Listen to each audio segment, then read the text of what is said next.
नमस्कार विद्यार्थी मित्रांनो, भोसले सर जाकले या चॅनलमध्ये आपणा सर्वांचे स्वागत। आजच्या व्हिडिओमध्ये इयत्ता 10वी गणित भाग 2 प्रकरण पहिलं समरूपता सिमिलॅरिटी या प्रकरणाचा आपण अभ्यास करीत आहोत। संकीर्ण प्रश्नसंग्रह 1 प्रॉब्लेम सेट नंबर 1 आपण सोडवित आहोत। त्यातला प्रश्न 7वा आपण पाहणार आहोत। आकृतीमध्ये A dash D dash C म्हणजे डी हा ए आणि सी च्या दरम्यान आहे आणि B dash B dash E dash C म्हणजे ई हा बी आणि सी च्या दरम्यान आहे। शिवाय रेख डी समांतर बाजू ए बी डी बाजू ए बी ला समांतर आहे। ईडी 5 आहे, डी सी 3 आहे, डी सी 3 आहे, डी बी सी 6.4 आहे। तर बी काढायचे, बी x मांडलेले आहे, संपूर्ण बी सी 6.4 असल्यामुळे बी त्यातून वजा केल्यानंतर म्हणजे x वजा केल्यानंतर ई सी 6.4 वजा x उरणार आहे। या ठिकाणी प्रमाणाचं मूलभूत प्रमेय आपण वापरलं। त्रिकोणाच्या एका बाजूला ही समांतर असणारी डी रेषा आहे। एसी ला डी मध्ये आणि बी सी ला ई मध्ये छेदत असेल तर एसी ला आणि बी सी ला ती एकाच प्रमाणात विभागते, म्हणजे सी डी भागिले डी ए बरोबर सी ई भागिले ई बी किंवा ए डी भागिले डी सी बरोबर बी ई भागिले ई सी। ओके, त्यामध्ये किमती घालून आपण बी ची किंमत काढू शकतोय।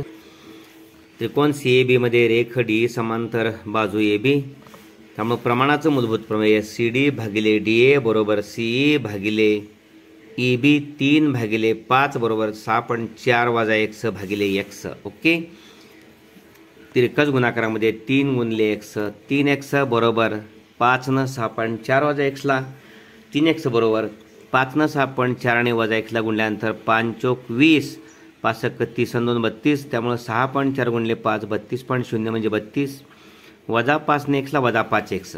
स्वरूप पद एका बाजूला घ्यावे लागतात, त्यामुळे वजा 5x 3x च्या बाजूला आणल्यानंतर अधिक होणार आहे। पलीकडे 32 आहे, 3x अधिक 5x 8x बरोबर 32 32 ला 8 न भागून 2 ने बरोबर 8 न भागले 8 चोक 32 x बरोबर 4 म्हणजेच बी बरोबर 4। ओके, प्रश्न 8वा आहे। रेख पी ए रेख क्यू बी आणि रेख आर सी व रेख एस डी हे रेषा एडीला लंब आहेत। या ठिकाणी रेख पी ए रेख क्यू बी रेख आर सी आणि रेख एस डी हे रेषा एडीला लंब आहेत। बी सी या ठिकाणी 70 दिलेले आहे, सी डी या ठिकाणी 80 दिलेले आहे, पी एस 280 दिलेले आहे, ही पी एस 280 दिलेले आहे। पी क्यू क्यू आर आणि R S, P Q Q R आणि आर एस काढायचे आहे। आपल्याला माहिती आहे गुणधर्म 3 समांतर रेषा आणि त्यांच्या छेदिका यांच्या गुणधर्मानुसार पी क्यू भागिले क्यू एस बरोबर ए बी भागिले बी डी, म्हणजे या ठिकाणी एकाच या ईडी या एकाच रेषेला P A Q B R C आणि एस डी लंब आहेत आणि लंब असणारे हे रेषाखंड परस्पराशी समांतर असतात, म्हणूनच पी ए समांतर क्यू बी समांतर आर सी समांतर एस डी आहे। आणि म्हणून प्रमाणाचं मूलभूत प्रमेय या ठिकाणी पी ए क्यू बी आणि एस डी या 3 रेषांना या छेदिका आहेत एडी आणि पी एस ह्या प्रमाणात विभागतात, म्हणजे पी क्यू भागिले क्यू एस बरोबर ए बी भागिले बी डी। या ठिकाणी ए बी 60 दिलेली आहे, बी सी 70 दिलेली आहे, सी डी 80 दिलेले आहे। या ठिकाणी A dash B dash C dash D A आणि डीच्या दरम्यान ए आणि डीच्या दरम्यान बी आणि सी आहेत, त्यामुळे बी डीची किंमत काढताना बी सी अधिक सी डी म्हणजे 70 अधिक 80 बरोबर 150। आपल्याला या गुणधर्मामध्ये पी क्यू एक्स मानायचा आहे। 3 समांतर रेषांनी छेदिकांचा हा जो गुणधर्म आहे पी क्यू एक्स मानले, त्यामुळे एक्स पी क्यू अधिक क्यू एस, पी क्यू अधिक क्यू एस म्हणजे एक्स अधिक क्यू एस बरोबर पी एस। ओके, पी एसचे 2 तुकडे पी क्यू आणि क्यू एस, त्यामुळे एक्स अधिक क्यू एस बरोबर पी एस तर 280 दिलेले आहे, त्यामुळं या ठिकाणी 280 क्यू एस बरोबर एक्स प्लेट गेल्यानंतर 280 वजा एक्स। ओके, किमती घातल्यानंतर या ठिकाणी पी क्यूला एक्स क्यू एस या ठिकाणी आत्ता 280 वजा एक्स, ए बी 60 आहे आणि बी डी इथं 70 आणि 80 150 आहे।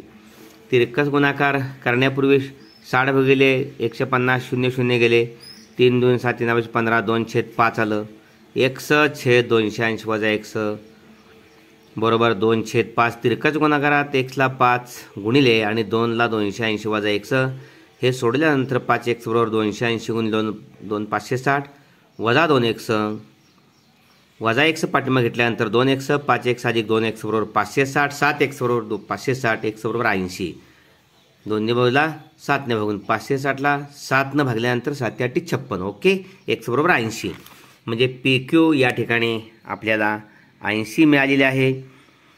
QS साहजिकच QS या ठिकाणी 280 वजा x आपण पाहिले मगाशी 280 वजा x ची किंमत 80 म्हणजे 280 तून 80 वजा केल्यानंतर QS 200 मिळाले ओके।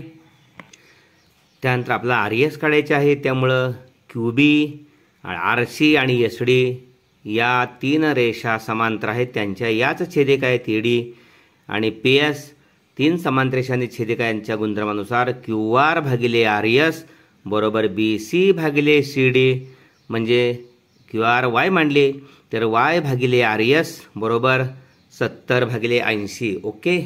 QS या ठिकाणी आपण 200 काढलेले आहे त्यामुळे 200 म्हणून Y गेले RS 200 वजा Y त्यामुळे Y भागिले 200 वजा Y बरोबर 70 भागिले 80 त्यामुळे 0 0 गेले Y भागिले 200 वजा Y बरोबर 7/8 ओके। तिरकस गुणाकारामध्ये 8 ला Y गुणिले आणि 7 ला 200 वजा Y 8Y बरोबर 7 न 200 ला 1400 वजा 7 न Y ला वजा 7Y वजा 7Y डावीकडे घेतले 8Y अधिक 7Y 15Y बरोबर 1400 1400 ला हे 15 पलीकडे गेल्यानंतर भागिले होणार आहेत 15 या ठिकाणी 5 न 15 ला भाग जातोय 1400 ला 5 न भाग जातोय 5 त्रिक 15 14 साठी 5 दूनी 10 उरले 8 5 दूनी 10 उरले 4 पुढे 40 झाले 45 आणि 5 0 0 280/3 Y आहे Y काय आहे QR आहे ओके। त्यानंतर या ठिकाणी RS 200 वजा Y म्हणजे 200 वजा 280 वजा 3 200 वजा 280 वजा 3 छेद समान आहे तिरकस गुणाकार 2 तिरकस 6 म्हणजे 600 वजा 280 1 280 छेद 3 1 3 600 मधून 280 गेले 320 उरले RS 320 भागिले 3 ओके। त्यामुळे PQ बरोबर 80 मिळालेले आहे QR बरोबर 280/3 आणि RS 320/3 ओके। पुढचा प्रश्न आहे 9वा त्रिकोण PQR मध्ये रेख PM मध्यक आहे त्रिकोण PQR मध्ये रेख PM ही मध्यक आहे कोन PMQ आणि कोन PMR चे दुभाजक या ठिकाणी कोन PMQ चा दुभाजक हा जो MX आहे तो PQ ला X मध्ये आणि कोन PMR चा दुभाजक MY आहे तो बाजू PR ला Y मध्ये छेदतो तर सिद्ध करा। या ठिकाणी XY आणि QR समांतर आहेत ओके। सिद्धता पूर्ण करायची आहे। त्रिकोण PMQ मध्ये किरण MX हा कोन PMQ चा दुभाजक आहे। कोन दुभाजकाच्या गुणधर्मानुसार या ठिकाणी हा कोन PMQ दोन बाजूने तयार झालेला आहे PM भागिले MQ यांचं गुणोत्तर PM भागिले PQ बरोबर या ठिकाणी PX हा कोन दुभाजक PQ ला X मध्ये छेदतोय त्यामुळे त्याचं विभाजन PX भागिले X विभाजनाचं गुणोत्तर PX भागिले XQ दुसऱ्या बाजूला कोन दुभाजकाचे प्रमेय। तसेच PMR या त्रिकोणामध्ये MY हा कोन PMR चा दुभाजक आहे त्यामुळे त्रिकोण PMR मध्ये कोन दुभाजकाच्या प्रमेयानुसार PM भागिले MR इथं PM भागिले MR बरोबर PY भागिले YR या ठिकाणी कोन दुभाजकाचे प्रमेय। परंतु या ठिकाणी इथं MP भागिले MQ बरोबर MP भागिले MR हे समान आहेत कारण PM ही मध्यक आहे त्यामुळे QM आणि MR समान आहेत। M हा QR चा मध्यबिंदू आहे त्यामुळे QM आणि MR समान आहेत ओके। आणि म्हणून पी एक्स भागिले एक्स क्यू बरोबर पी वाय भागिले वाय आर. या ठिकाणी प्रमाणाचं मूलभूत प्रमेयाचा व्यत्यास काय आहे तर पी एक्स भागिले एक्स क्यू आणि पी वाय भागिले वाय आर ही गुणोत्तरे एकाच प्रमाणात असतील तर एक्स वाय हा क्यू आरला समांतर असतो. म्हणून या ठिकाणी पी एक्स भागिले एक्स क्यू बरोबर पी वाय भागिले वाय आर म्हणजेच एक्स वाय समांतर क्यू आर प्रमाणाच्या मूलभूत प्रमेयाचा व्यत्यास. ओके, म्हणजे 1 ची डावी बाजू पी एम भागिले पी क्यू, पी एम भागिले चुकून या ठिकाणी पी एम क्यू या त्रिकोणामध्ये कोनद्विभाजकाचं प्रमेय पी एम भागिले एम क्यू, पी एम भागिले एम क्यू. ओके, इथं पी एम भागिले एम क्यू. मग पी एम भागिले एम क्यू, पी एम भागिले एम क्यू आणि पी एम भागिले एम आर ही दोन गुणोत्तरे म्हणजे 1 ची डावी बाजू पी एम भागिले एम क्यू आणि 2 ची डावी बाजू पी एम भागिले एम आर ही दोन्ही गुणोत्तरे समान असण्याचं कारण या ठिकाणी क्यू एम आणि एम आर सारखेच आहेत. इथं पी एम आहे, इथं पी एम आहे, म्हणजे अंश तोच आहे आणि छेद एम क्यू आणि एम आर, एम क्यू आणि एम आर समान आहेत कारण एम हा क्यू आरचा मध्यबिंदू आहे. म्हणून डावी बाजू सारखी असेल तर उजवी बाजू सारखी पी एक्स भागिले एक्स क्यू बरोबर पी वाय भागिले वाय आर आणि म्हणून प्रमाणाच्या मूलभूत प्रमेयाच्या व्यत्यासानुसार एक्स वाय भागिले क्यू आर आहेत. ओके, समांतर आहेत. Question number 7 problem set number 1 in figure A dash D dash C D in between A and C is between B and C D parallel side A B. Here BDC is equal to 3, AD is equal to 5, BC is equal to 6.4. Suppose BX, therefore EC is equal to 6.4 minus x. Okay, then find BE.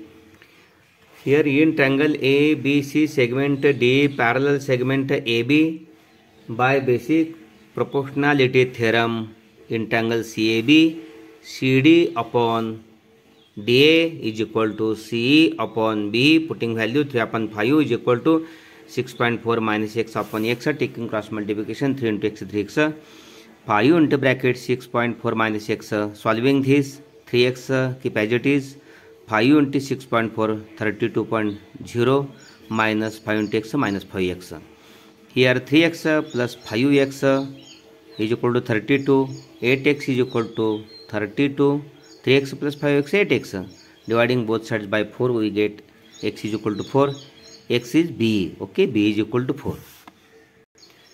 Question number 8 in figure segment PA, segment QB, segment RC, segment SD are perpendicular to line AD. AB is equal to 60, BC is equal to 70, CD is equal to 80, PS is equal to 280. Then find PQ, QR and RS. Okay, here segment PA, segment QB, segment RC and segment SD are perpendicular to line AD, therefore are parallel to each other. That means PA parallel QB parallel RC parallel SD. Okay, here PA parallel QB parallel SD and their transversals are line AD and line PS. By property of 3 parallel lines and their transversals we get here PQ upon QS is equal to AB upon BD. Here BD is 70 plus 80 150. Okay, suppose PQ is equal to X, PS is given 280, 280 minus x means here QS. Okay, PQ upon QS is equal to AB upon BD. Here AB 60, BC 70, CD 80, A dash B dash C dash D, B and C are between A and D. BD is equal to BC plus CD, BC is equal to BC plus CD, 70 plus 80 150. PQ suppose x, putting PQ plus here QS, PQ plus QS PS. Okay, PS is 280, PQX, QS is equal to 280 minus x, putting value x upon 280 minus x in this proportional. Okay, PQX upon QS, here 280 minus x is equal to AB 60 and BD 150. Dividing 60 upon 0 cancel, 60 upon 15. Okay, 6 upon 15. Dividing 6 upon 15 by 3 we get 2 upon 5. Taking cross multiplication, 5 into x 5x, 2 into 280 minus x. 5x is equal to 280 into 2, 560 minus 2x. 5x minus 2x plus 2x is equal to 560. 6x is equal to 560. X is equal to 80. Dividing both sides. X is equal to 80 means PQ is equal to 80. Okay. Here QS is equal to 280 minus x. That means 280 minus 80, 200. QS is equal to 200. Okay. QS is equal to 200. Then suppose QR is equal to Y. QR is equal to Y. Segment QB parallel segment RC, parallel segment SD, and our transversals are AD and PS. Okay, by property of three parallel lines and their transversals, we get here QI upon RS is equal to BC upon CD. BC upon CD 70 upon 80. Here QRY. Okay. Again here QB parallel RC parallel SD and their transversals are AD and PS. By property of three parallel lines and their transversals, we get QR upon RS is equal to BC upon CD. Here suppose QR is equal to Y.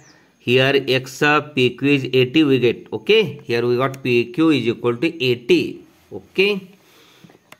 Therefore 280 minus 80, 200. That means QS is equal to 200. 200 minus Y is equal to RS. Putting value QR upon RS, Y upon 200 minus Y. Here is equal to BC upon 80, 70 upon 80, 0, 0 cancel. We get Y upon 200 minus Y is equal to 7 upon 8. Taking cross multiplication, 8 into Y, 8Y is equal to 7 into 200 minus Y. 8y is equal to 200 into 7, 1400 minus 7 into y, 7y minus 7y. 8y plus 7y is equal to 1400. 15y is equal to 1400. Dividing both sides by 15 we get 1400 upon 15. Dividing 5 by 5 we get 280 upon 3. Okay, y is equal to 280 upon 3. This is y is equal to 280 upon 3. QR is equal to 280 upon 3. Y means QR. Okay. Then RS is equal to 200 minus y. 200 minus y means 280 upon 3. Taking cross multiplication, 200 into 3, 600 minus 280 into 1, 280 upon 3 into 1, 3. 600 minus 280, 320 upon 3. RS is equal to. Okay. Here PQ 80, QR 280 minus 3 and RS is equal to 320 upon 3. Question number 9. In a triangle PQR segment PM is a median angle bisector of angle PMQ. Angle PMR intersects side PQ and side PR in points X and Y respectively. Then prove that XY parallel QR. Okay. Complete the proof by filling the boxes. Fill in the boxes in triangle PMQ. In triangle PMQ, ray MX is a bisector of angle PMQ. Then by angle bisector we get PM upon MQ. PM upon MQ is equal PM upon MQ is equal to PX upon XQ. PX upon XQ. Then in triangle PMR, here MY is a bisector of angle PMR. Then of angle bisector PM upon MR. Here PM upon MR is equal to PY upon YR. PY upon YR. Okay. From first and second, here QM is equal to MR. Why? M is the midpoint of QR. Therefore, MQ is equal to MR. Therefore, from first and second, PM upon MQ is equal to MP upon MR. PM upon MQ is equal to PM upon MR. Here PM same. Numerator. Denominator MQ is equal to MR. MQ is equal to MR. Therefore, from first and second, RHS is also equal PX upon XQ is equal to PY upon YR. Therefore, XY parallel QR converse of basic proportionality theorem. Okay, अशा पद्धतीने हा video आपण जरूर like करा आणि आपल्या सर्व विद्यार्थ्यांना पाठवून त्यांच्या गुणवत्ता वाढीसाठी प्रयत्न करा. धन्यवाद.